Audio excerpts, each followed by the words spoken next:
पितरश्चुपासते तया मामद्य मेधिया अग्ने मेधाविनम्। जी ओम सदन को नमन। विषय है इतिहास खोदा भी जाता है और इतिहास खोजा भी जाता है। पिछली बार जो हमारी संभल की तरफ की चर्चा चल रही थी, वहां पर जो कुछ हो रहा है वो इतिहास को दबाया गया, मिटाया गया। और आज यदि वहां पर खुदाई हो रही है तो नई नई परतें खुलती जा रही हैं, नए नए रहस्य खुलते जा रहे हैं। और उन प्रत्येक परतों के नीचे इतिहास के दर्शन हमको हो रहे हैं।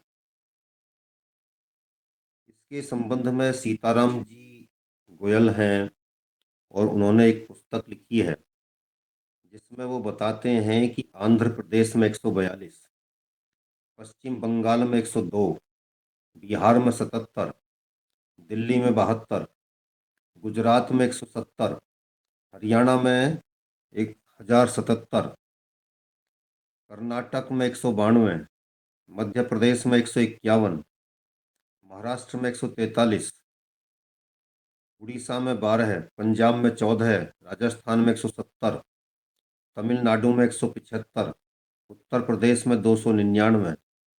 कुल 1800 ऐतिहासिक स्थल ऐसे हैं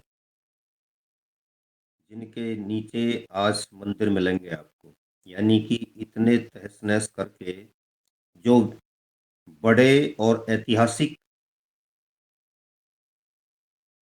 महत्व के हमारे धर्म स्थल रहे हैं, ये तो केवल इतनी एक झलक है उसकी।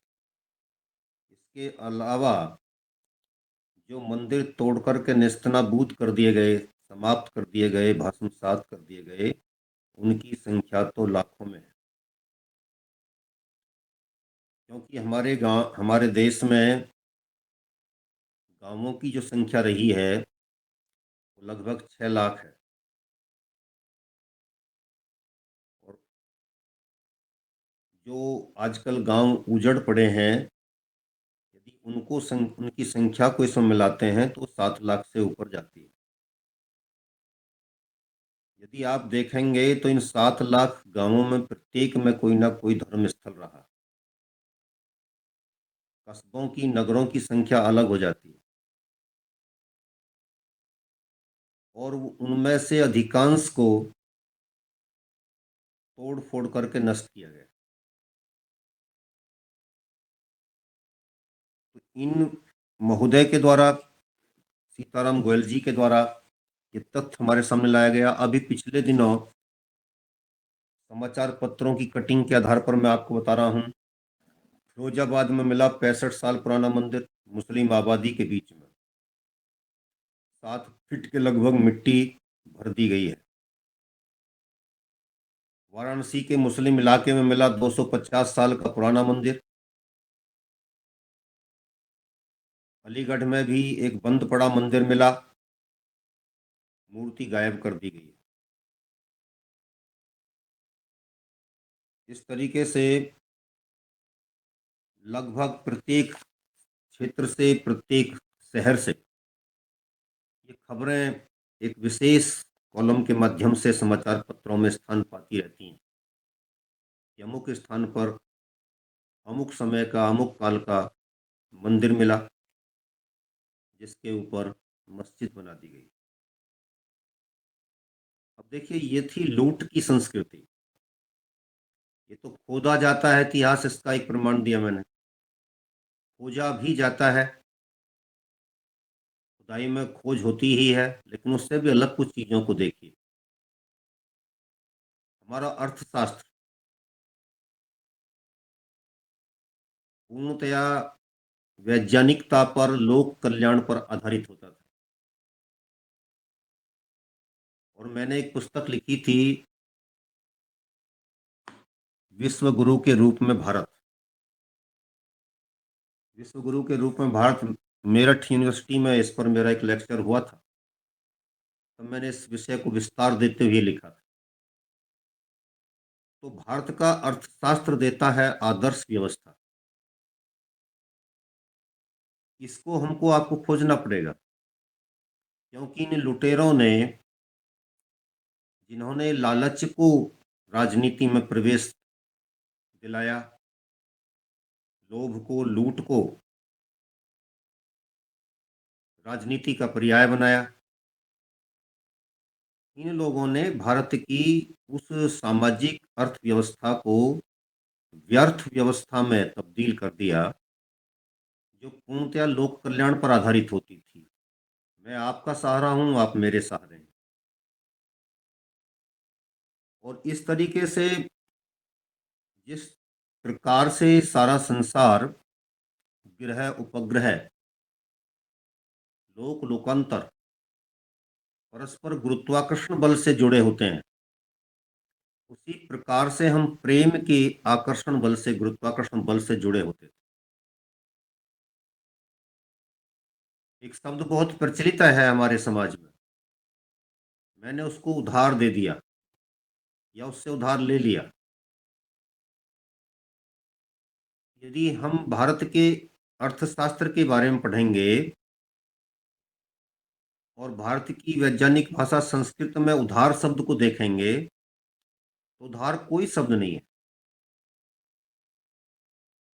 लेकिन इससे भी प्यारा और इससे भी ऊंचा एक शब्द मिलता है, जिससे बिगड़ करके उधार बना है, और वो है उद्धार। तो उद्धार लिया नहीं जाता, बल्कि उद्धार किया जाता है। यदि आज मुझे कोई आवश्यकता है और आपने उस आवश्यकता को, मेरी को अनुभव किया, अपनी आवश्यकता को नहीं, आज दुनिया अपनी आवश्यकताओं को अनुभव करती है, तो आपने मुझे अपनी ओर से धन दिया, वो साधन दिए या उनमें सहायता प्रदान की, तो आपने मेरा उद्धार किया। ये व्यवस्था थी हमारी। इसमें कोई ब्याज नहीं था, कोई लोन की व्यवस्था नहीं थी, ये कर्ज नहीं माना जाता था, उसके स्थान पर फर्ज माना जाता था। सब एक दूसरे के प्रति अपने कर्तव्यों से बंधे हुए थे, अधिकारों से नहीं। और ये व्यवस्था, जब आप योगाहर में ये चीजें करते हैं, रोज देखते हैं, तो इसमें चर्चा कभी आई होगी, अक्सर आती है पतंजलि महाराज की, जिन्होंने यम नियम बनाए। देखिए, इतिहास के ये चीजें, ये मानदंड कितनी दूर और कितने पीछे हमसे छूट गए, और इनसे किस तरीके से जीवन सरस होता था। आज जीवन में नीरसता है, सरसता नहीं रही, मधुरता नहीं रही, कर्कशता आ गई। ये भी इतिहास के साथ खिलवाड़ है, इतिहास की परंपराओं के साथ खिलवाड़ है, भारत के सांस्कृतिक इतिहास के साथ खिलवाड़ है। और ये उन लुटेरों के नीचे, अत्याचारों के नीचे दब गया, उनके अत्याचारों के नीचे, जिन्होंने भारत पर अप्रतिम अत्याचार करते हुए राजशाही को, राजतंत्र को लूट तंत्र में बदल दिया। जब देश आजाद हुआ, तो लूट तंत्र के, जो लूटने वाले थे लूट तंत्र में रह करके, तब तक हम उनका गुणगान करने लगे थे। हनुमान चालीसा की भांति ही उनकी हनुमान चालीसा गाई जा रही। जब हनुमान जी जैसे वज्रांग बली, वज्र जैसे अंग हो जिसके, उनकी उपासना की जाएगी, तो वो चीज आएगी। और जब लुटेरों से कुछ मांगा जाएगा, देखा जाएगा, उनके गुणगान किए जाएंगे, उनका महिमा मंडन किया जाएगा, तो उनकी वृत्ति, उनका आचरण हमारे भीतर आएगा। और यही हुआ। सैकड़ों वर्षों तक जो दुष्ट, जो राक्षस इस देश को लूटते रहे थे, हमने उनकी लूट को लोकतंत्र का एक अनिवार्य हिस्सा मान लिया, राजनीति का एक अनिवार्य हिस्सा मान लिया। इसलिए आजादी के बाद भी जब अपना साहित्य नहीं पढ़ाया गया, अपना इतिहास नहीं पढ़ाया गया, अपना जो सांस्कृतिक राष्ट्रवाद और सांस्कृतिक चिंतन था, जब उसको नहीं पढ़ाया गया, तो हम राजनीति में उन्हीं मूल्यों की उपासना करने लगे जो मूल्य नहीं थे, बल्कि मूल्यों का अवमूल्यन था, विकृति थी। उस विकृति को लेकर के हम आगे बढ़ने लगे, जिसका परिणाम आया कि पूरे समाज में एक एक दूसरे के प्रति हिंसक हो गया, लुटेरा हो गया, संवेदनाएं मरने लगी। और संवेदनाओं के मरने के इस क्रम में समाज में नीरसता व्याप्त हो गई। जिस प्रेम आकर्षण में गुरुत्वाकर्षण की भांति हम जुड़े रहते थे, वो सब अलग अलग हो गया, दूर दूर खड़े हो गए सब। आज हर व्यक्ति अपनी समस्याओं से अपने आप जूझ रहा है। इतनी भीड़ होने के उपरांत भी हर व्यक्ति अपने आप से मैं अकेला है। उसको नहीं लगता कि संसार का, समाज का कोई व्यक्ति मेरे कल्याण के लिए सामने आएगा। तो जो छोड़ने छोड़ने की संस्कृति थी, इदम राष्ट्राय इदम न मम, इदम प्रजापतये इदम न मम, यह प्रजापति के लिए है, यह अग्नि के लिए है, यह राष्ट्र के लिए है, मेरे लिए कुछ नहीं है। उस देश को सिखा दिया गया, जोड़ो, लूटो, जोड़ो। जो छोड़ने की प्रवृत्ति में विश्वास रखता था, वो जोड़ने की प्रवृत्ति पर आ गया, सिखा दिया गया उसको। और ये पिछले 70 साल में, 75 साल में जो आजादी के बाद का काल है, उसमें अधिक हुआ है। पुराना जमाना कहाँ गया,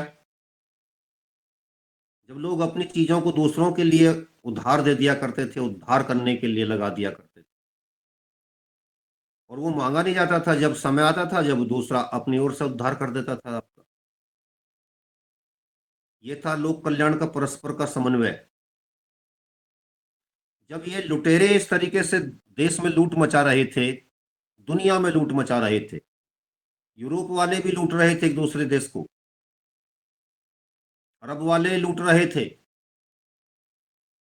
भारत में भी दोनों तरफ से आए लुटेरे, दोनों ने लूटना आरंभ किया।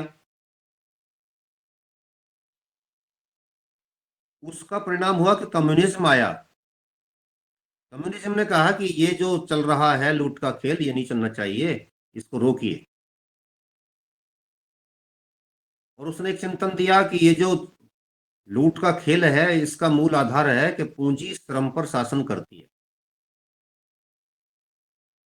पूंजी श्रम पर शासन करती है। एक व्यक्ति 1 करोड़ रुपया लगाता है, लगा करके कोई उद्योग खड़ा करता है। उद्योग के बाद उसमें कुछ नौकर रखे जाते हैं। फिर उनकी जो अपनी क्षमता होती है, वो 50,000 रुपये कमाने की क्षमता होती है, लेकिन उनको 20,000 दिया जाता है, 30,000 रुपया दिया जाता है। और उसका परिणाम होता है कि 20-25 हजार या 30,000 मालिक के खाते में चले जाते हैं। वो घर बैठ करके काम करता है, आराम से ऑफिस में बैठ कर काम करता है। तो एक नया चिंतन उन्होंने दिया, क्योंकि लूट मच रही थी, लोगों को आकर्षण लगा, लोग उधर की तरफ को भागे। लेकिन जब इस व्यवस्था को उन्होंने स्थापित कराया, तो करोड़ों लोगों की हत्याएं की गई, रूस में, चीन में और दूसरे देशों में करोड़ों लोगों को मार दिया। देखिए, ये क्यों हो रहा था? क्योंकि आपका अर्थचिंतन दुनिया से गायब कर दिया गया। आपके अर्थचिंतन में जिसमें था पूंजी श्रम पर शासन करती है, ये विचार नहीं था। श्रम पूंजी पर शासन करता है, ये भी विचार नहीं था। आपका विचार था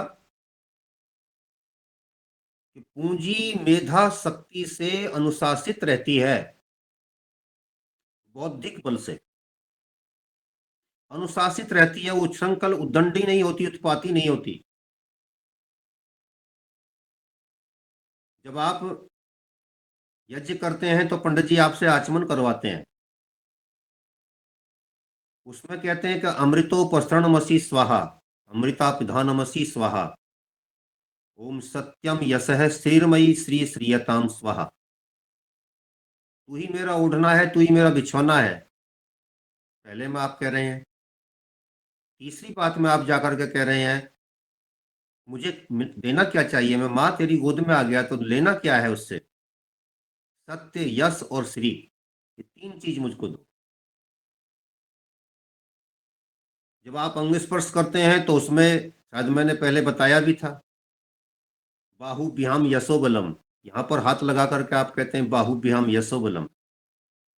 मुझे मेरी भुजाओं में यश और बल दीजिए। पहले आप यश मांग रहे हैं, मैं ऐसे यशस्वी कार्य करूं जिनसे मेरी कीर्ति फैले, ख्याति फैले, और मेरा बल उसके साथ जुड़े आकर। वहां पर केवल और केवल बल की प्रार्थना की जा रही है, बल दे दीजिए जो मारने के, काटने के, अत्याचार करने के, खून खराबा करने के, रक्त बहाने के काम आए। तो उसमें यशस्विता नहीं रही, यशस्विता समाप्त हो गई, दूर चली गई। और इधर आप क्या कह रहे हैं, मुझे यश दीजिए। यशस्वी जीवन से ही जीवन उत्कृष्टता में ढलता है। तो पूंजी श्रम पर शासन नहीं कर रही, श्रम पूंजी पर शासन नहीं कर रहा, बल्कि आपकी यशस्विता आपकी बुद्धि का मार्गदर्शन करते हुए आपकी लक्ष्मी को श्री में बदल रही है, धन को श्री में बदल रही है। एक धन वो है जो निधन की तरफ ले जाता है, उल्टे सीधे काम किए, उत्पात मचाए, ऐसा धन मृत्यु की ओर ले जाता है। धन होकर के भी निधन है, निर्धन है व्यक्ति, निधन हो जाता है, उसको चला गया, कोई नहीं पूछता उसको।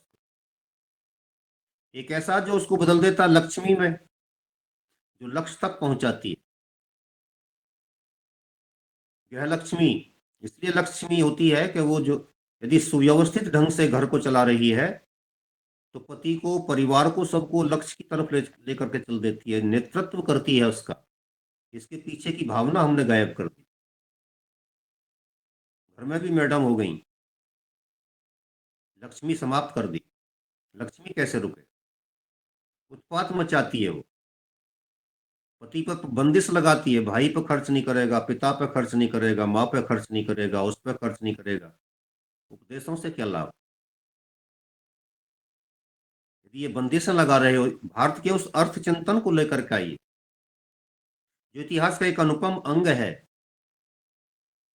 खोजिए अपने अतीत को, जुड़िए अपने अतीत से, जुड़िए अपने इतिहास से, आपको आनंदित करेगा,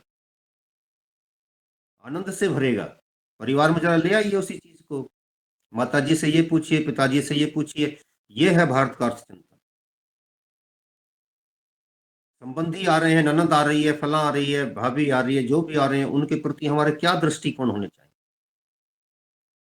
और ये सब चलते थे तो ये किस आधार पर चलते थे कि पूंजी पर मेधा शक्ति अंकुश लगा करके रखती थी।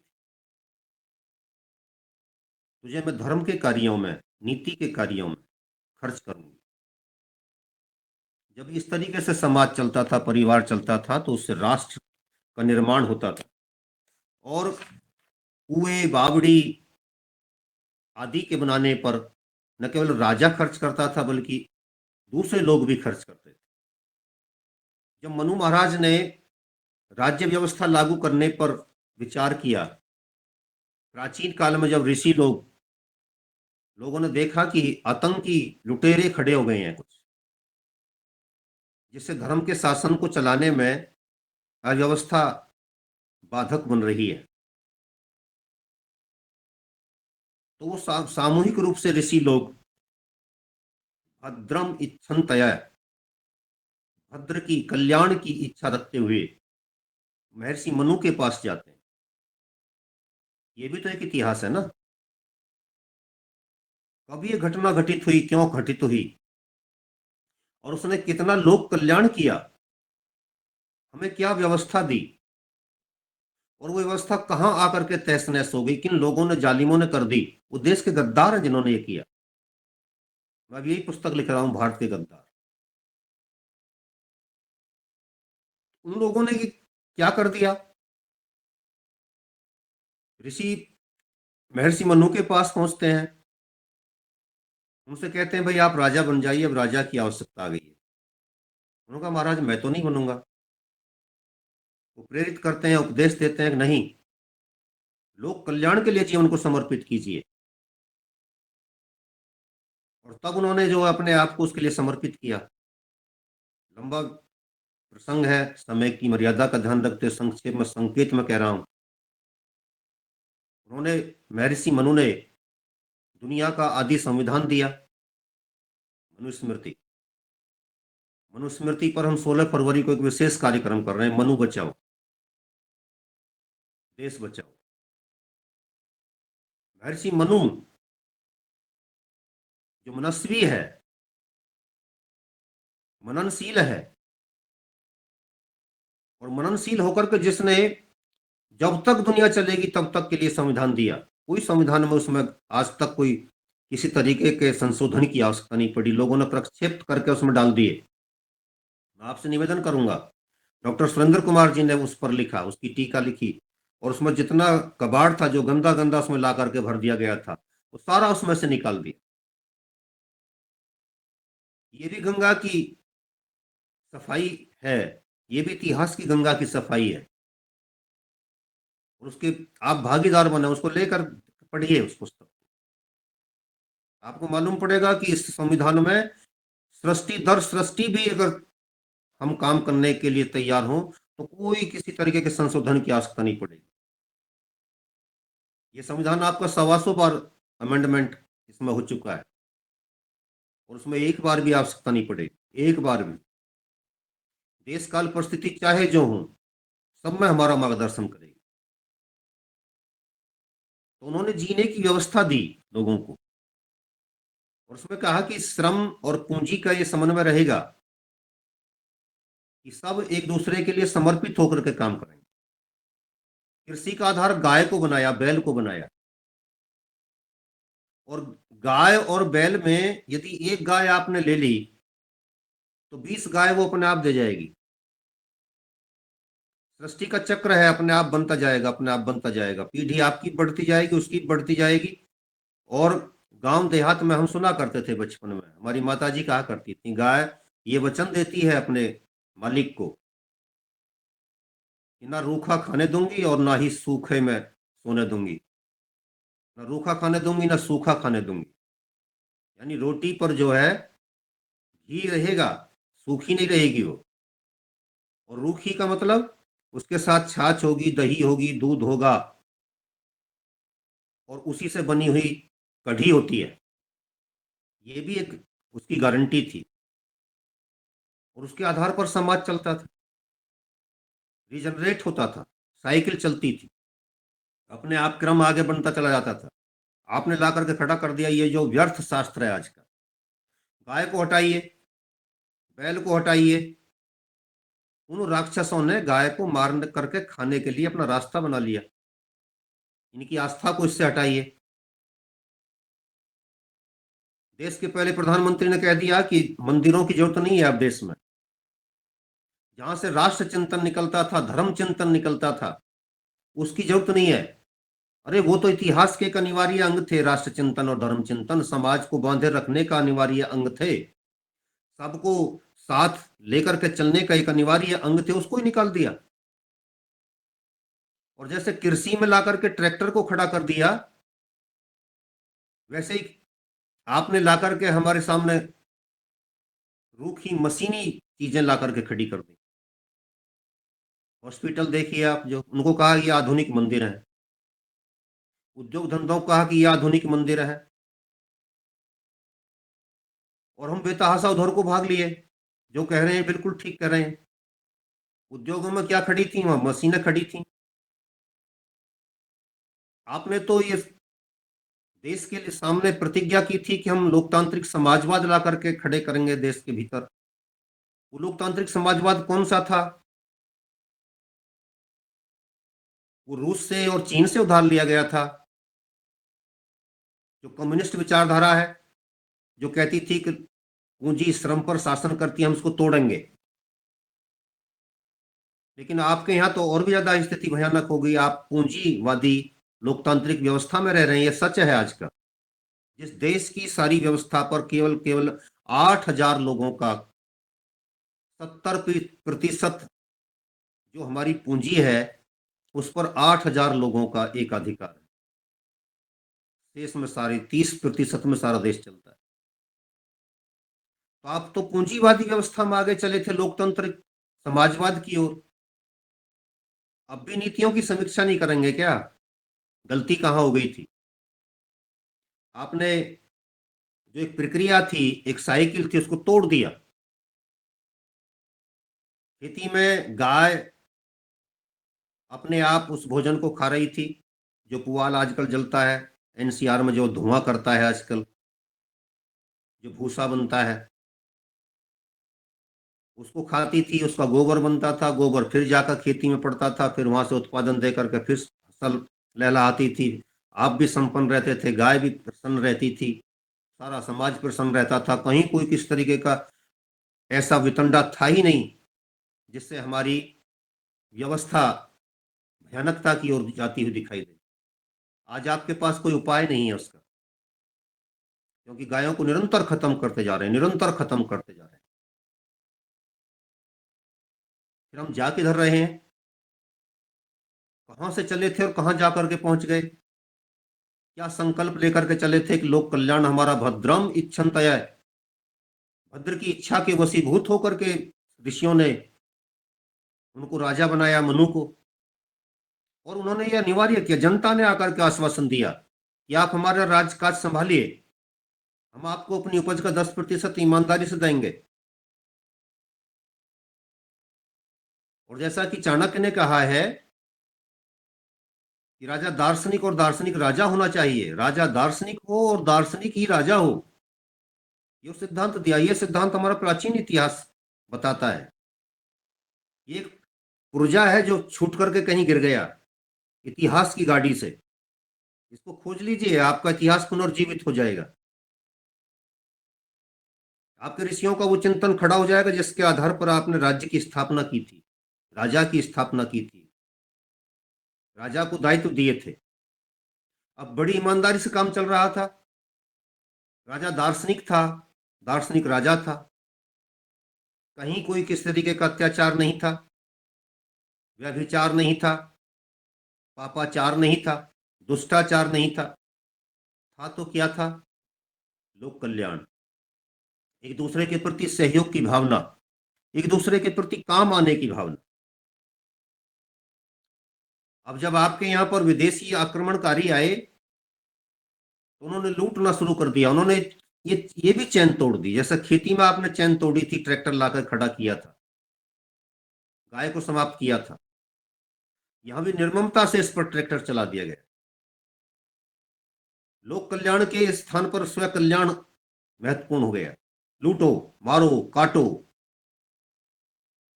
गैर मुस्लिम महिलाओं के साथ ये कर दो, वो कर दो, जितना अत्याचार हो सकता करिए, क्योंकि जन्नत मिलेगी, हूरें मिलेंगी, ये लालच दिया गया।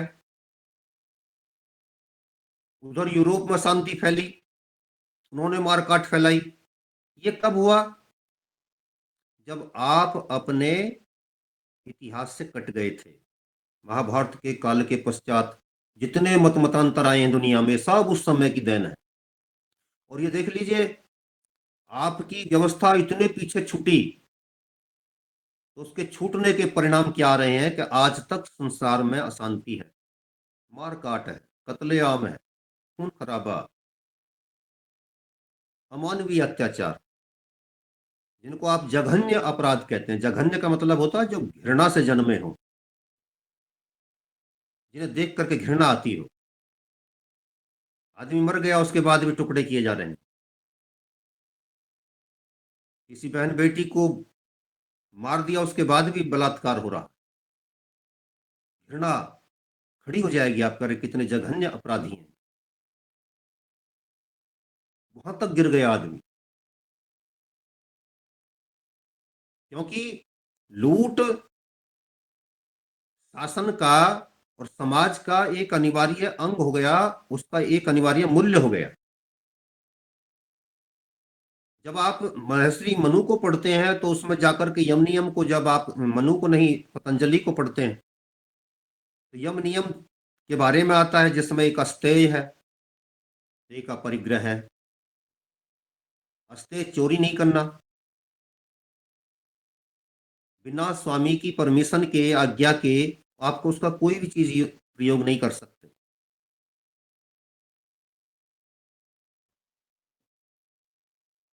तो ये चोरी की भावना होती है यदि आप ऐसा करते हैं। लेकिन यहाँ तो मालिक को भी मारा गया, परिवार को मारा गया, गांव के गांव को मार दिया गया, नगर के नगर खत्म कर दिए गए, लूट लो। ये कितनी बड़ी डकैती थी। और इस लूट को हम इतिहास में पढ़ते हैं, यही इतिहास बता दिया गया हमको, ये है इतिहास। इतिहास तो ये है, जब चीजें सुव्यवस्थित चल रही थी, कौन सी सुव्यवस्था के अंतर्गत सुव्यवस्थित चल रही थी, वो सुव्यवस्था हमारा इतिहास है। उसका एक मूल्य है, उसका एक अनिवार्य अंग है। तो महर्षि पतंजलि अगली बात जो कह रहे हैं वो कह रहे हैं, अपरिग्रह, अपेक्षा से अधिक आप कोई संसाधन लूट का या किसी भी माध्यम से संचित नहीं करेंगे, संग्रह नहीं करेंगे।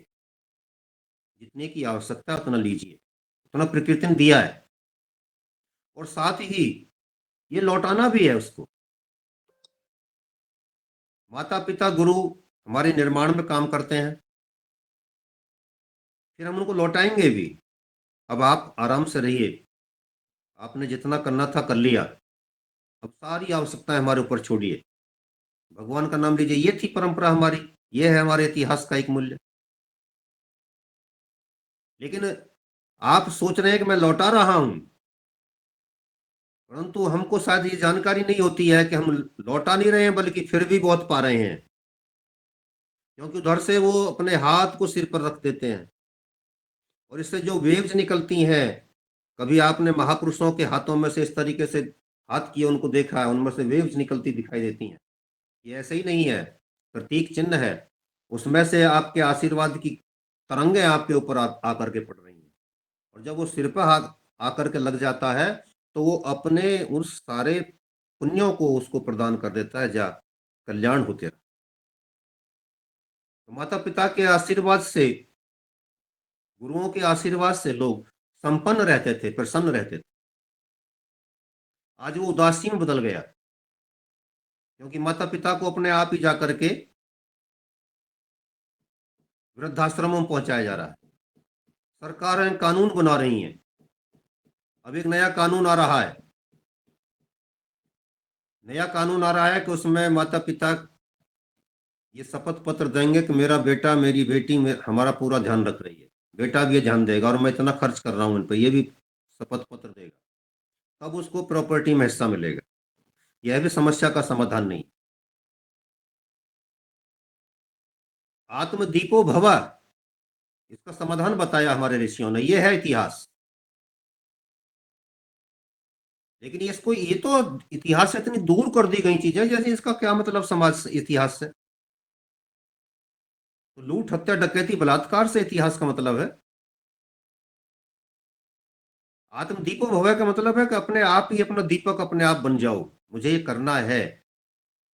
कोई सीसी कैमरा नहीं लगाना है। सीसी कैमरा मेरे भीतर लगा हुआ, मुझे खुद को देखना है कि मेरे किसके प्रति क्या कर्तव्य है, मुझे करना है वो। ये है भारत। जब भारत को समझोगे तो आत्मदीपो भव के इस गीत को लाना पड़ेगा। जब भारत को समझोगे तो एक और ऋषियों ने कहा, शांतम भव, शांत हो जा। गांव में लोग अक्सर कह दिया करते हैं, नहचलाया बैठ जा, नहचलाया। नहचलाया नहीं है वो शब्द जो है, हमारे यहाँ लोकल में कहते हैं, अब आपके यहाँ कुछ और कहते होंगे, लेकिन उसका मतलब निश्चल होकर के बैठ जा। छली भाव से मत बैठ, निश्चल होकर के बैठ। भाई के साथ भाई बैठा है, लेकिन छली छल कपट लेकर के बैठा है, इसको कैसे काट दूंगा। माँ भ्राता भ्रातरम दुइक्षत है, इसके लिए क्या कहा वेद ने, व्यवस्था दी आपको, यह है विधि। आज कानून बनाए जाते हैं कि भाई के साथ छल नहीं करोगे तो, छल करोगे तो ये हो जाएगा। वो निषेधात्मक होती है, कानून जो होता है। विधि विधेयात्मक होती है, सृजनात्मक होती है, पॉजिटिव होती है। और जो विधि का संपादन करे और विधि के अनुसार चले वही विधायक होता है। लेकिन विधायक जी से ही पूछ लीजिए क्या परिभाषा है आपकी, सही पता नहीं है। तो माँ भ्राता भ्रातरम द्विक्षत है, इसका भाई का इसका अभिप्राय है कि भाई भाई से द्वेष न करे। यदि यही चीज आप लागू कर दें सारे संसार पर, अपने आप चीज निकल जाएंगी, खत्म हो जाएंगी। बहुत सारी चीजें, भाई भाई से द्वेष करना खत्म कर दे, भाई भाई का सहायक बन जाए, हाथ हाथ को धोता है, ये चीज ले आइए, आपका इतिहास पुनर्जीवित हो जाएगा, जीवंत हो उठेगा। आज कहते हैं गिव एंड टेक की पॉलिसी अपनाइए। ये आपकी गिव एंड टेक की पॉलिसी, ले और दे की पॉलिसी भी आपके इस नैतिक भाव से कहीं बहुत छोटी है, बहुत छोटी है। हाथ उपकार करते हुए नहीं दे रहा है, हाथ का ये कर्तव्य है। उपकार में तो ये भावना रहेगी कल को मेरा लौटा देना, लेकिन हाथ हाथ को धो रहा है तो इस भाव से धो रहा है कि इसका ये फर्ज बनता है, कर्तव्य है ये इसका। और हाथ इसलिए दूसरा सुंदर है कि वो ब्यूटीफुल है, कि वो पहले ड्यूटीफुल है। जो ड्यूटी से, कर्तव्य से बंध गया वही तो ब्यूटीफुल बनेगा। हम ब्यूटीफुल बनना चाहते हैं परंतु ड्यूटीफुल को भूल जाते हैं। और ये आज के अर्थशास्त्र की देन है। और ये उस भारत के उस नैतिक मूल्य की, इतिहास के उस आवश्यक बीज की उपेक्षा कर देने का परिणाम है, जिसमें यह बताया जाता था कि समाज में, संसार में, परिवार में आपको रहना कैसे। हमको बता दिया गया कि आपको किसी भी दृष्टिकोण में कभी भी पैसा के पीछे नहीं भागना, कमाई नहीं करनी है। लेकिन वेद ने कहा कि आप जो श्याम पतयो रही नाम, धनैश्वर्यों के स्वामी बनो, लेकिन अपने बलबूते से, अपने परिश्रम से कमाए हुए धन के आधार पर बनो, लूट के माल से नहीं। जिन लोगों ने लूट के माल के ढेर लगाए, उनके लूट के माल कहाँ गए पता नहीं। जैसा आया था, जिस रास्ते से आया था लूट का माल, लूट के रास्ते ही चला गया। लेकिन स्थायी रूप से यदि उसको रखना चाहते हो तो वह तभी रुकेगा जब उसमें पवित्रता होगी, ईमानदारी हो। और ये हमारे इतिहास में हमको सीखा जाता था, ऋषियों की परंपरा है ये, ऋषियों की परंपरा इससे विलुप्त कर दी गई। जो ये बातें बताया करती थी, धर्म का शासन इसको कहते हैं। जो लोग मूर्ख लोग आज ये कहते हैं कि राजनीति से धर्म को दूर करो, अरे इस नैतिकता को, इस कर्तव्य परायणता को यदि आपने धर्म से, राजनीति से दूर कर दिया तो राजनीति हृदयहीन हो जाएगी। तो राजनीति की हृदयहीनता को समाप्त करने के लिए आपको उसको इस तरीके से नैतिक बनाना पड़ेगा, मानवीय बनाना पड़ेगा, लोक कल्याण के प्रति उसको समर्पित करना पड़ेगा। उसको अपना धर्म ही पता नहीं है। और इतने मूर्ख राजनीति में पैदा हो गए हैं जो कहते हैं कि राजनीति को धर्म से अलग करो, धर्म अलग चीज है। धर्म को अगर घर छोड़ाए तो फिर तो यही नंगा नाच करोगे जो पार्लियामेंट में होता है, विधायिकाओं में होता है, दूसरी जगहों पर होता है, मंचों से होता है। कौन क्या बोल दे। कल जनाब राहुल गांधी कह रहे थे इंडियन स्टेट के खिलाफ हमारी जंग है। अब स्टेट क्या है? भारतीय राज्य के खिलाफ आपने लड़ाई शुरू कर दी। इसका मतलब आप गृह युद्ध की आग लगा रहे हो, अराजकता फैलाने की बात कह रहे हो। आपकी बीजेपी से लड़ाई हो सकती है, विचारधारा की लड़ाई आपकी आरएसएस से हो सकती है, लेकिन उसका इंडियन स्टेट से क्या लेना देना, राष्ट्र से क्या लेना देना। लेकिन बोल रहे हैं, कुछ दिन पहले पार्लियामेंट में बोल दिया था। तप क्या है? शरीर में गर्मी पैदा करना, ये बोल रहे थे जनाब। यदि देश के नायक इस तरीके की भाषा पर उतर आए हैं, अज्ञानता भरी बातें पार्लियामेंट के मंच पर कर रहे हैं, भाषणों में कर रहे हैं, तो हम किधर जा रहे हैं और क्यों जा रहे हैं, ये भी विचारणीय है। ये इसलिए विचारणीय है, इससे हमको उत्तर मिलेगा अपने इतिहास की सीख लेने के लिए। हमने अपने इतिहास से मुंह मोड़ लिया, हम इतिहास से जाकर नहीं पूछते। महाजनो येन गतः सपंथा, यक्ष युधिष्ठिर के संवाद में यक्ष ने युधिष्ठिर से पूछा कि कह पंथा, पंथ कौन सा उचित है, रास्ता कौन सा अच्छा कहा जा सकता है। तो वहां पर युधिष्ठिर जवाब दे रहे हैं कि महाजनो येन गतः स पंथा, महापुरुष जिस रास्ते का अनुगमन करते हैं वही हमारे लिए उत्तम रास्ता होता है। विपरीत परिस्थितियों में पिताजी ने, जब उनके सामने ऐसी स्थिति आई थी तो क्या निर्णय लिया था, कि हर बेटा के लिए एक अनुकरणीय मार्ग हो जाता है। देखता है पिताजी ने तब ऐसे संभाला था मामले को। पिताजी दादाजी से अनुप्राणित होते आ रहे थे और इस तरीके से सिलसिला आगे को चलता रहता, बढ़ता रहता है। हम जो महापुरुष होते हैं संसार के, उनके जीवन से ऊर्जा लेते हैं, सीख लेते हैं, शिक्षा लेते हैं, और वही इतिहास होता है। तो इन विषम परिस्थितियों में, जैसे मैं आपको बताऊं उदाहरण के रूप में, न्यायालयों से रूलिंग्स बनती हैं, विधिक व्यवस्थाएं बनती हैं जो अगले केस में काम करती हैं। यदि ऐसे ऐसी परिस्थितियां हों तो हाई कोर्ट ने क्या कहा है, सुप्रीम कोर्ट ने क्या कहा है, और उनके आधार पर लोग निर्णय लेते हैं। रामचंद्र जी वनवास के लिए चले जाते हैं, युवराज नहीं रहा, होकर के भी नहीं था। राजा दशरथ का देहांत हो जाता है। अब राजकाज कौन संभाले, भरत वहां पर है नहीं, राजा भी नहीं, युवराज भी नहीं। इतिहास में पहली घटना थी, इतिहास की पहली घटना, जब राजा भी नहीं है, युवराज भी नहीं है, तो अब राज्य को संभालेगा कौन। तो निर्णय लिया गया कि अब जो है मुख्य न्यायाधीश गुरु वशिष्ठ को यह उत्तराधिकार मिलेगा, और जब तक अगले राजा की व्यवस्था नहीं हो जाती है तब तक वो इसको चलाएंगे। ये नजीर आपकी इतिहास के पास में है सुरक्षित। तो जब आपको मोहम्मद हिदायतुल्लाह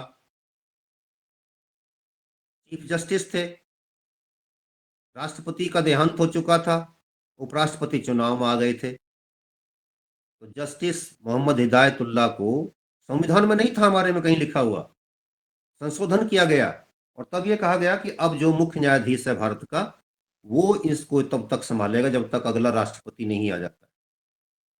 तो ऐसे महाजनोयन गतः से पंथा की अवधारणा पर हम काम करते हैं, तो उस वहां से हमको शिक्षा मिलती है।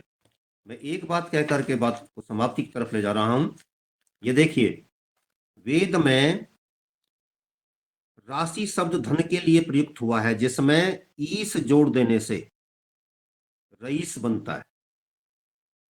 रईस, रई रई संस्कृत में जो है, श्याम पतयो रई नाम। जब संस्कृत पढ़ेंगे, हम वेद पढ़ेंगे, तो ये जो मंत्र है ये हमारे यज्ञ के मंत्रों में ही आता है। और इसमें कहा गया कि रई रई के मालिक बनो। रई माने धन के, धन ऐश्वर्यों के स्वामी बनो। अब रई में ईस लगा दो तो रईस हो गया। अब आपका शब्द है लेकिन मुसलमानों ने अपना लिया, रईस बोलते हैं वो आज भी। हम भूल गए शब्द आया कहाँ से था, इसका कितना प्यारा शब्द था और कितना प्यारा अर्थ था इसका। धनैश्वर्यों का स्वामी रईस होता है, लेकिन वो लूट के मालिक का नहीं, वो लूट के मालिक बने, रईस बन गए। लेकिन आप उसको बना रहे थे अस्तेय की अवधारणा पर, अपरिग्रह की अवधारणा पर, लोक कल्याण की भावना से प्रेरित होकर के। धन आ रहा है तो इसको कुओं में, बावड़ियों में, विद्यालयों में, गुरुकुलों में आदि में खर्च करने पर लगाऊंगा। तो ये प्रकृति और प्रवृत्ति जो थी हमारी, ये समाज को सुव्यवस्थित रखती थी। अब वेद श्रमी जी हैं, उन्होंने एक वैदिक संपदा नाम की पुस्तक लिखी है, और उस पुस्तक में वो बताते हैं कि वैदिक अर्थव्यवस्था में अर्थ के विभिन्न नाम हैं, जिन पर आज की जो इकोनॉमी है या इकोनॉमिक्स है, ये वहां तक पहुंचे नहीं है, नहीं पहुंचे। अब आपको समझ में आ जाएगा अर्थ किसे कहते हैं।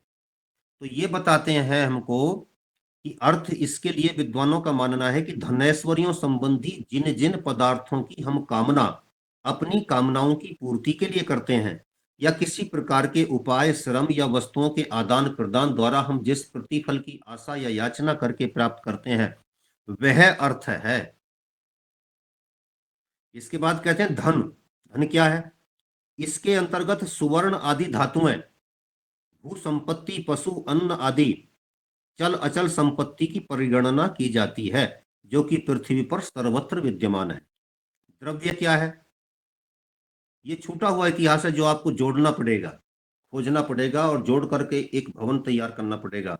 उस भवन में बैठ करके फिर आप देखेंगे तो आपको आत्म शांति प्राप्त होगी। देखेंगे कि अरे ये है वो चीज जो खो गई थी, हमसे बहुत पीछे छूट गई थी। द्रव्य, द्रव्य में स्वर्ण, चांदी आदि धातुएं आती हैं। धेनु, धन, द्रव्य, व्यवहार्य धन से हम कोई और वस्तु खरीदते हैं और उससे द्रव्योपार्जन करते हैं। मूलभूत पूंजी से अर्जन होता है, इसलिए उसे धेनु कहा जाता है। काम धेनु, जो दुहूली, जो दुहू करके मिला, जैसे गाय को दुहू लिया तो दूध मिला, ऐसे पूंजी से उसका विस्तार किया, परिमार्जन किया तो उससे कुछ और चीजें निकली और बढ़िया बना, तब वो धेनु बनता है। हम कहीं भी प्रयोग कर देते हैं। इष्टका, व्यापार की मूल पूंजी का नाम इष्टका है, जिसे आजकल रियल एस्टेट कहते हैं। और ये आपका ऋषि बता रहा है करोड़ों साल पहले। महर्षि मनु की व्यवस्था के बारे में रामचंद्र जी भी बोलते हैं कि उन्होंने ये लिखा है। तो रामचंद्र जी को 9.5 लाख साल हो गए, और उससे भी पहले कभी मनु हुए,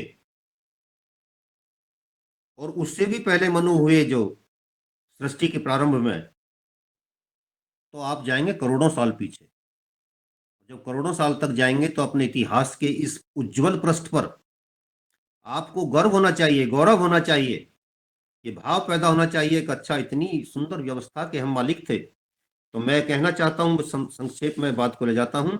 इसके बाद आती है ब्रह्म। मूल पूंजी से प्राप्त लाभ और उससे हुई वृद्धि को ब्रह्म कहते हैं। बंधु, रियल एस्टेट से जो कमाई हुई और वह कमाई पुनः रियल एस्टेट के रूप में लगा दी, वह पहले वाली इष्ट का रियल एस्टेट की बंधु बन गई। इसलिए ऐसे लाभांश या धन को बंधु कहा जाता है। बंधु भी इसका मतलब है मीढु।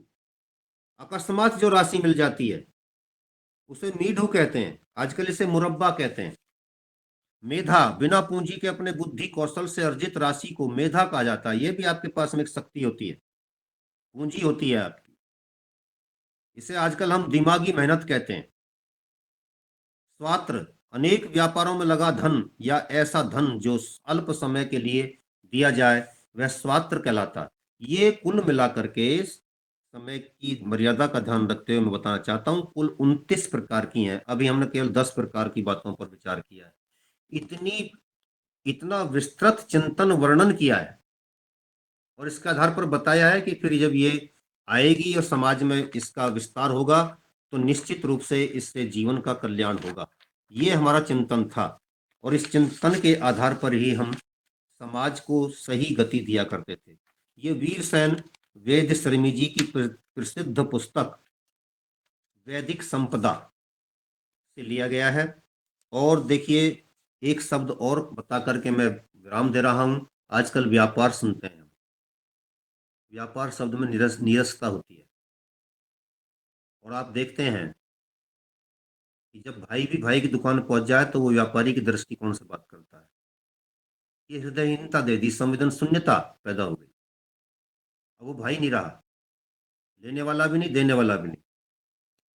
और आंखों को बेशर्म करने की शिक्षा देती है आधुनिक शिक्षा प्रणाली, आधुनिक अर्थशास्त्र, आधुनिक अर्थव्यवस्था। बड़े खुल्लम खुल्ला शब्दों में कहता है, कोई शर्म नहीं इस बात की, आपको उससे कमाना, अब वो आपका ग्राहक है। वो जो भाई का एक संबंध था उसको घर छोड़ दो।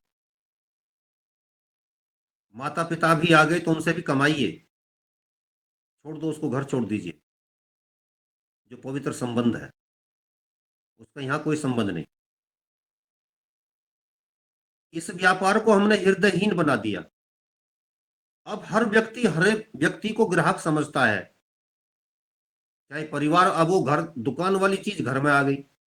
पहले तो दुकान पर थी, वो ऑफिस में थी, अब वो घर में भी आ गई। वो वहां भी सोचता है, वहां भी वो क्लाइंट के रूप में उसको प्रयोग करता है। संबंधों में रूखापन आ गया, सूखापन आ गया, और हम सोच रहे हैं कि एक अच्छा समाज बना देंगे। हम कह रहे हैं कि अब हम एक ऐसे समाज में रह रहे हैं जो कि बहुत ऊंचा है, आदर्श है। कहीं नहीं है। आपके यहाँ पे क्या शब्द था? व्यापार नहीं था, व्यवहार था। व्यापार के स्थान पर जरा व्यवहार शब्द को ले आइए। ये मेरा भाई है, भाई से मैं कैसा व्यवहार करूं? ये मेरा मित्र है, मित्र से कैसा व्यवहार करूं? ये मेरी पत्नी है, बहन है, माँ है, फला है, वो है, इनसे कैसा व्यवहार करूं? इसी को आज भी देहात में कहते हैं व्यवहार। व्यापार नहीं बोलते हो। जहां भारत बचा हुआ है, मैं देहात की तरफ हूं इसलिए ले जाता हूं। भारत को समझना तो भारत के देहात को समझ लीजिए। आज भी वहां लोग व्यवहार कहते हैं। और व्यवहार की चीज क्या है? क्या आपके यहाँ पे सब्जी बनी है? जरा मुझे सब्जी दे दीजिए। मिल गया। कोई संकोच नहीं, कोई शर्म नहीं, कोई लिहाज नहीं इस बात में। जो जब मेरे पास कोई आ रहा तो मैं उससे अपने संबंध को देखूंगा। संबंध को देखते हुए उससे व्यापार की बात करूंगा। व्यवहार पहले, व्यापार बाद में। वहां पर कर दिया व्यवहार, बाद में व्यापार पहले।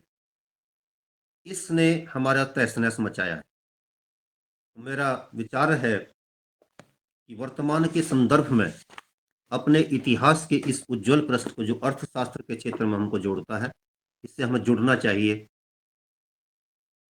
इतिहास को पुनर्जीवित करने के लिए, जब इतिहास के पुनर्लेखन की बात हम करते हैं, तो पुनर्जीवित हो जाना उसका इस संदर्भ में माना जाना चाहिए कि वह वास्तव में हमारा मार्गदर्शन करने की क्षमता आज भी रखता है। इन चीजों को ले आइए, समाज की व्यवस्था बदल जाएगी। इन्हीं शब्दों के साथ वाणी को विराम देता हूँ। ओम शांति शांति शांति।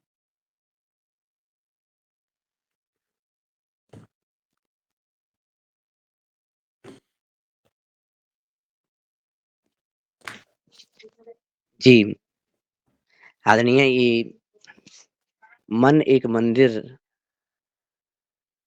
और राष्ट्र देवता या राष्ट्र मंदिर,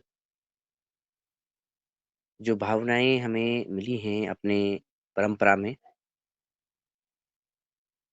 और आपने बताया कि स्वस्ति प्रजाभ्यः परिपालयन्तां न्यायेन मार्गेण महीमहीषां गोब्राह्मणेभ्यः शुभमस्तु नित्यं लोकाः समस्ता सुखिनो भवन्तु।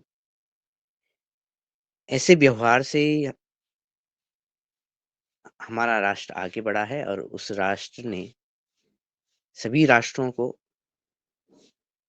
धरती के भूभागों को अभिसिंचित किया है।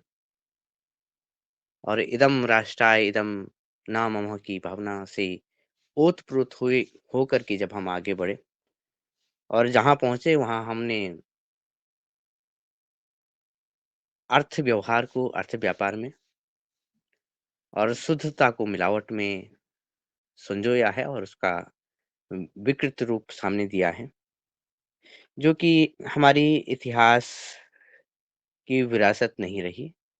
उसको आज हम हाथों हाथ ले रहे हैं और इस दिशा में आगे बढ़ते हुए जब हम देखते हैं कि जो बातें हमने आत्मीयता से अपने लिए नियम बना कर के, विधि बना कर के सृजनात्मक रूप से आगे बढ़े, वही उनका ह्रास होने पर अब निषेधात्मक रूप से सरकारों को और व्यवस्थाओं को नियम बनाने पड़ रहे हैं। और बनाए गए नियम, जो कि हमारी आधुनिक संविधान के द्वारा, वो आज हमारे ही आड़े आते हैं और उससे निश्चित ही जो कार्य करने होते हैं, वो तो या तो ज़बरदस्ती के सौदे हो जाते हैं या उसमें विकृति रूप आ जाती है। और अ, उदाहरण सभी पास में हमारे सामने हैं, ये आपने दर्शाया है। तो येन केन प्रकारेण धन संचय से लेकर येन केन प्रकारेण नेतृत्व करने से लेकर के जो भी बातें आपने रखी हैं, वो वास्तव में ज़बरदस्ती के सौदे से उत्पन्न हुई विकृति है और इस विकृति को अगर हम इतिहास के आईने में देखें, वो इतिहास जो रियल इतिहास था, तो तब बातें कुछ और समझ में आती हैं। इन्हीं शब्दों को लेकर के जब हम मंथन करेंगे और मंथन करते हैं, तो वास्तव में एक उज्ज्वल व्यवहार, मृदु व्यवहार सामने आता है और ये भी बात सामने आती है कि करोड़ों वर्षों से जो आपने रखी बात, अगर हम माने कि वो करोड़ वर्ष भी नहीं थे, तो लाखों वर्षों से जो हमारा ऐतिहासिक व्यवहार है और अर्थ का व्यवहार है, जो अलग-अलग मनीषियों ने समय-समय पे मनु से लेकर के और आचार्य चाणक्य तक जो व्यवहार सामने आए हैं, उसको समझने का भी और बुनने-गुनने का भी फिर से मौका भी है, अवसर भी है और मेरे ख्याल से इससे बेहतर तो कुछ हो नहीं सकता कि जब हम जो वैदिक संपदा की बात कही गई है और कहा गया है कि दुकान वाली चीज़ घर में आ गई है और लेकिन दुकान में युद्ध क्षेत्र की चीज़ आ गई है।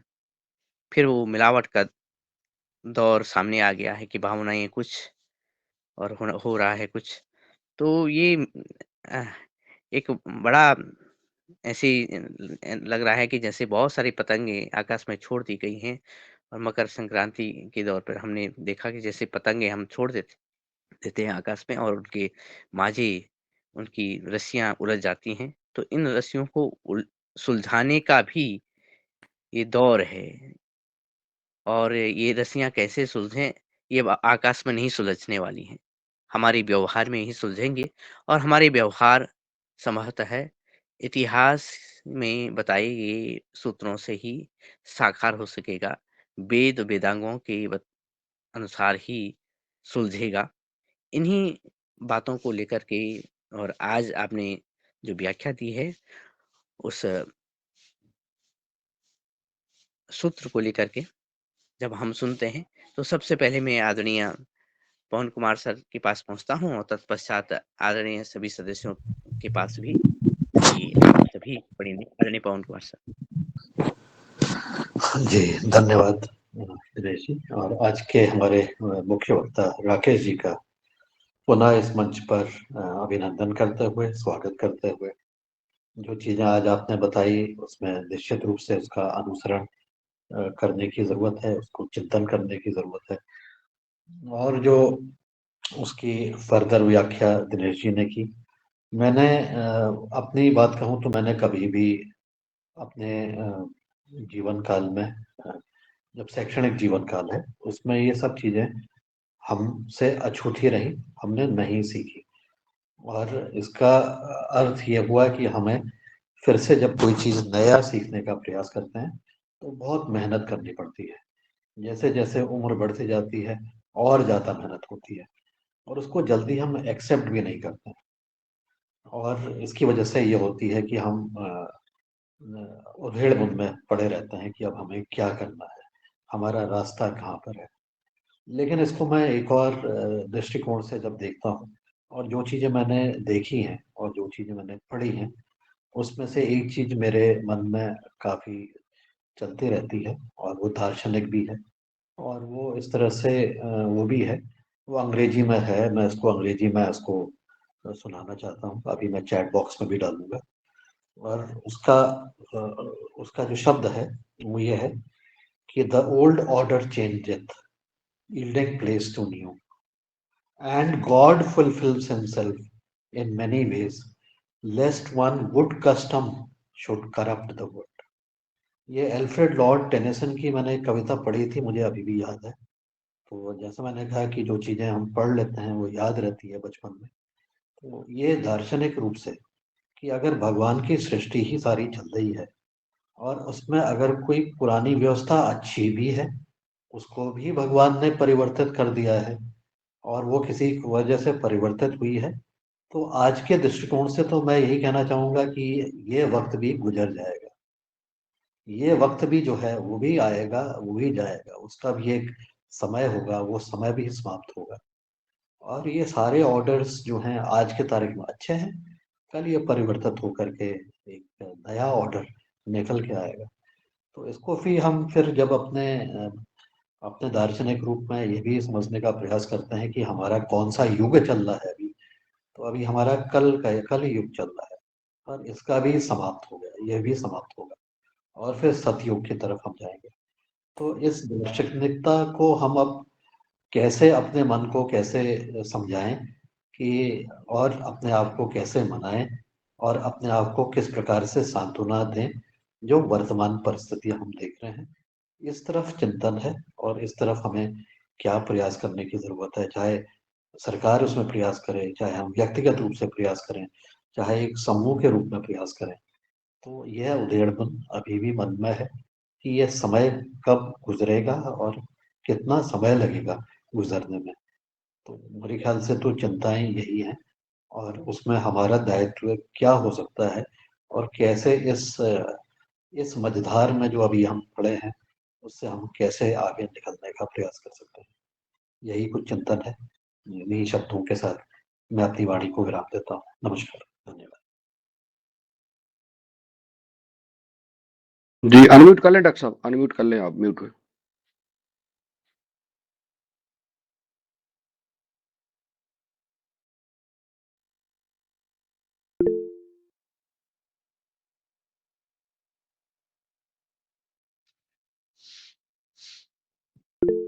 अनम्यूट हैं अभी आप, अनम्यूट कर लें।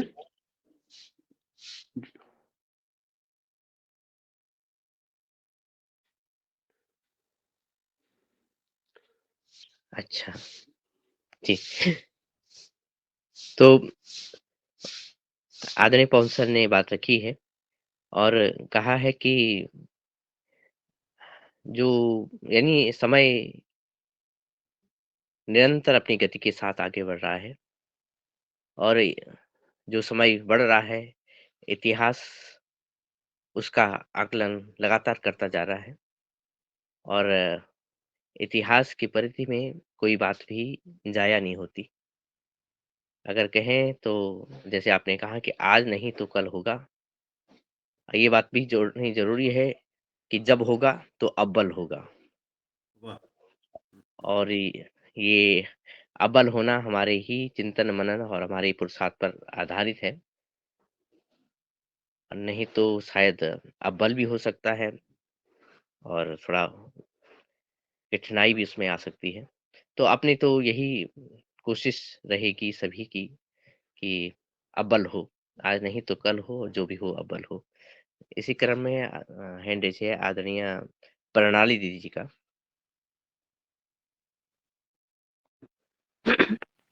ओम सदर को सादर वंदन प्रणाम। मेरे मन में एक ही प्रश्न उठा है कि हमारे संसद में जो राहुल गांधी जी ने हंगामा मचा दिया, हमारी संस्कृति पर जो ताने उठा दिए, उससे बहुत बड़ा खेद हुआ। तो मुझे लगता है कि हम सब भारतीय जनता ये चुपचाप क्यों देखते रहे?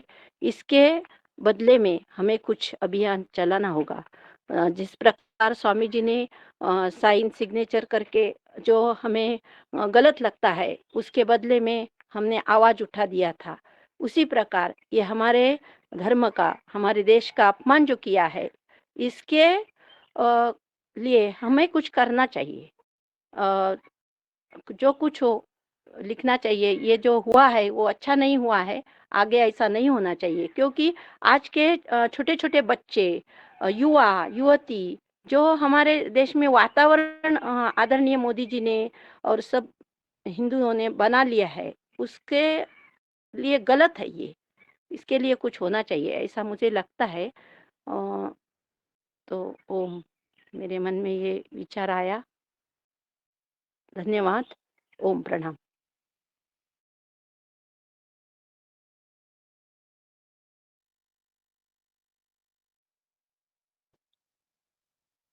जी, आदरणीय माइक ऑन करिएगा। जी हो गया है क्या? जी। हाँ, हाँ, हो गया। ओम, ओम। आदरणीय पवन जी की ओर से, बहन जी की तरफ से, आपकी तरफ से व्याख्या करके विषय को और विस्तार दिया गया है, ऊंचाई दी गई है। मैं आप सभी का हृदय से धन्यवाद करता हूँ। आदरणीय पवन सर गंभीर चिंतन देकर के अच्छा मार्गदर्शन हमारा हमेशा करते हैं और ये उनका दायित्व भी बनता है। तो अर्थ चिंतन व्यर्थ चिंतन में ना जाए और अर्थशास्त्र व्यर्थ शास्त्र ना हो जाए, इस पर आप तीनों का ही चिंतन जिस तरीके से निकल करके आया है और कार्यक्रम भी इस पर किया जाए, योजना बने, इसका भी मैं धन्यवाद ज्ञापित करता हूँ और साथ ही समर्थन भी करता हूँ। ओम शांति। जी, आदरणीय। और इसी इसी क्रम में, जबकि समय भी संकेत दे रहा है और कोई हैंड रेज़ अभी दिख नहीं रहा है, तो मैं आदरणीय मुन्नीलाल जी भाई साहब के पास पहुँचूँगा और उनसे निवेदन करूँ। तो उससे पहले मेरे मन में बात ये आई, ये संसद तो हमारे राष्ट्र का दर्पण है और जैसे कि अलग-अलग नदियाँ जब समुद्र में मिलती हैं, तो समुद्र का जो स्वाद है, उसके जल का स्वाद है, उसकी जो तासीर है, वो अलग-अलग नदियों द्वारा बहाई गई, लाई गई चीज़ों, वस्तुओं सभी तरह के पर्यावरण पर निर्भर करती होगी। उसी तरह से जैसे आदरणीय प्रणाली जी ने कहा है, वो मैं तो समझता हूँ कि ये तो एक मास्क है, जो संसद में या कहीं और दूसरी जगह पे हो रहा है। लेकिन जब बात समझ में आ रही थी कि जब पतंग का धागा हमारे हाथ में है, तो हमारे हाथ में कैसा धागा है, ये तो हमारे हाथ की बात है। और जब तक हमारे हाथ अपना जो कार्य करना चाहिए, वो कर रहे हैं, तब तक तो चिंता की आवश्यकता नहीं है। लेकिन शायद जो ये प्रणाली है और जिसके माध्यम से हम अपने नेतृत्व को आगे बढ़ा रहे हैं, वहीं कुछ गड़बड़ है। यानी हमारे हाथों में ही कुछ चिपचिपाहट है, जो हमने गोंद इस तागे पे लगा दिया है। जो तागा है, आगे सब गंदगियों को चिपका रहा है अपने आप में। तो ये एक विषय हो सकता है मेरे ख्याल से। और कैसे इसमें सुधार हो, ये भी इतिहास से लेकर के, क्योंकि हमारा जो राजनीतिक भविष्य है, वर्तमान है, वो इतिहास की देन है। तो शायद इस पर कुछ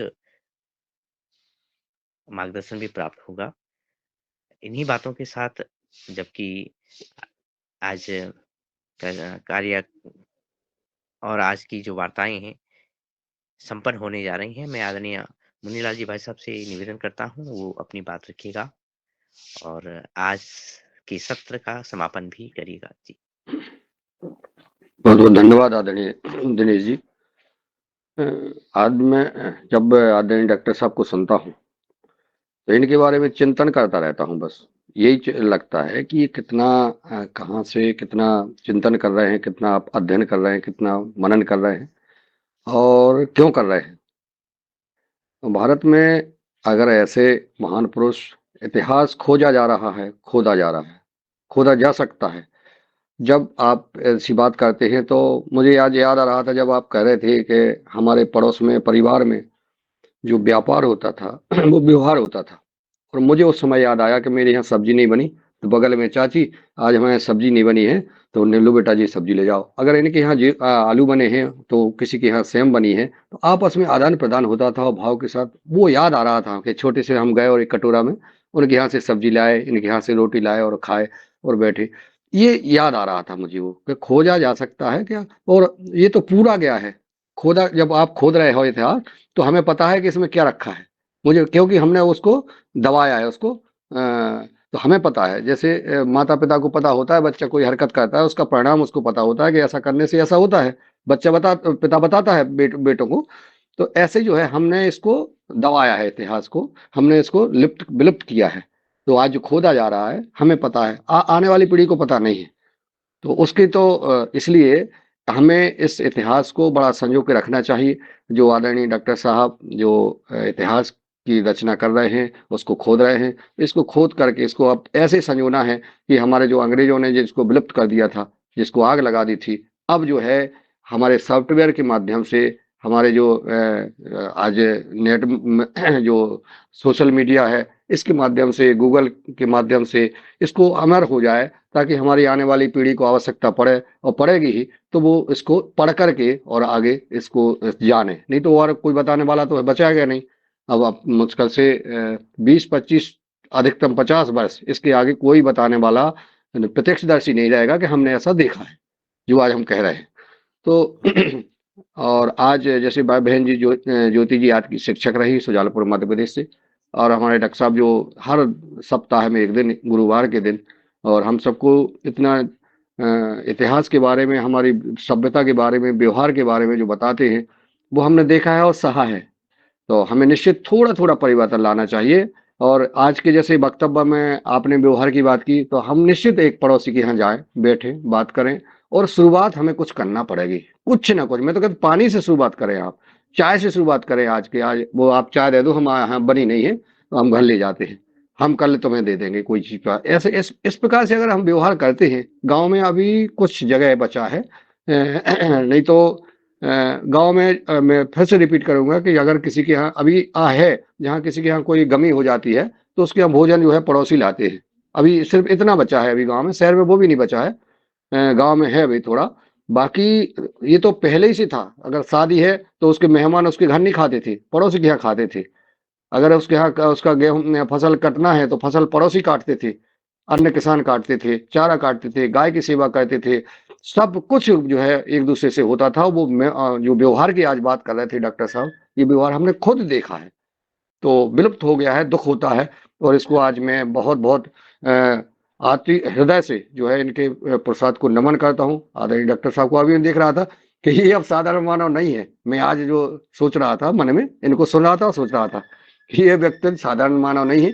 जैसा परम पूज्य स्वामी जी महाराज जी, सिद्ध आचार्य जी और कई हमारे महान पुरुष जो लगे हुए हैं इस देश के लिए, इसी प्रकार से एक गिनती में हमारे आदरणीय डॉक्टर राकेश जी, जिनको मैं प्रणाम करता हूँ। आदरणीय पवन कुमार जी के नेतृत्व में जो हमारा ये व्यवहार कार्यक्रम लगातार संचालित हो रहा है, आदरणीय दिनेश सेमवाल जी हैं, रंजना बहन जी हैं, और सभी जो हमारे उपस्थित जो सदस्य हैं, लगातार ऐसे सदस्य जुड़ रहे हैं जो वाकई में इस कार्यक्रम को अपनी समय, अपना ऊर्जा और अपनी जो मूल्यवान अपने व्यवहार है उसको भी दे रहे हैं, और लगातार अपने संबंधियों को जोड़ भी रहे हैं, और बुद्धिमान लोग जुड़ रहे हैं जो एक समर्थवान है, जो एक दूसरे से लगातार चर्चा भी समाज में हो रही है, और जहाँ जाते हैं वहाँ इस व्यवहार कार्यक्रम की चर्चा भी होती है, और बड़े मंचों पर भी चर्चा होने लगी है। तो मैं चाहूँगा कि और भी हम सब थोड़ा सा और प्रयास करें, और समर्थ व्यक्तियों को जोड़ें जो और ज़्यादा इसका प्रचार प्रसार कर सकें, चाहे वो नेटवर्क से हो, सोशल मीडिया से हो, और चाहे व्यवहारिक हो, कहीं भी हम बात करें तो क्या है, इससे थोड़ा थोड़ा बढ़ता जाएगा। तो इसका, और क्योंकि हम देश हित में कार्य कर रहे हैं, राष्ट्र, जैसा हमारे आदरणीय योगी जी बोलते हैं, हमारा काम सबसे, हमारा तो धर्म राष्ट्र धर्म है, और कोई धर्म नहीं हमारा, राष्ट्र धर्म। तो राष्ट्र धर्म के लिए हमें समर्पित रहना है। महाकुंभ का जो सीन आप सबने देखा, उससे लगता है कि हम निश्चित अपने उसकी ओर बढ़ रहे हैं, और सनातन धर्म की रक्षा की ओर, और हमारा देश अग्रणी है, इसमें नेतृत्व करने की क्षमता है। माननीय नरेंद्र भाई मोदी जी, देश के प्रधानमंत्री, और उत्तर प्रदेश के मुख्यमंत्री माननीय योगी जी के बदलाव से, उनकी ऊर्जा से हमारे मध्य प्रदेश के मुख्यमंत्री भी इस दिशा में बढ़ रहे हैं। ऐसे अगर हमारे शासक राजा आगे बढ़ते हैं, और कल का जो हमने कल सुना योगी जी को, उन्होंने स्पष्ट कर दिया, बिल्कुल स्पष्ट, कि अगर इस चौराहे पे कोई अगर लड़का हरकत करता है तो अगले चौराहे पे उसका राम नाम सत्य का समाचार मिल जाएगा। ये छोटी बात नहीं जी। समय हो गया है, और चूंकि आप सबने इस कार्यक्रम में भाग लिया, उपस्थित रहे, सहभागी बने, सबके प्रसाद को नमन प्रणाम करते हुए ओम।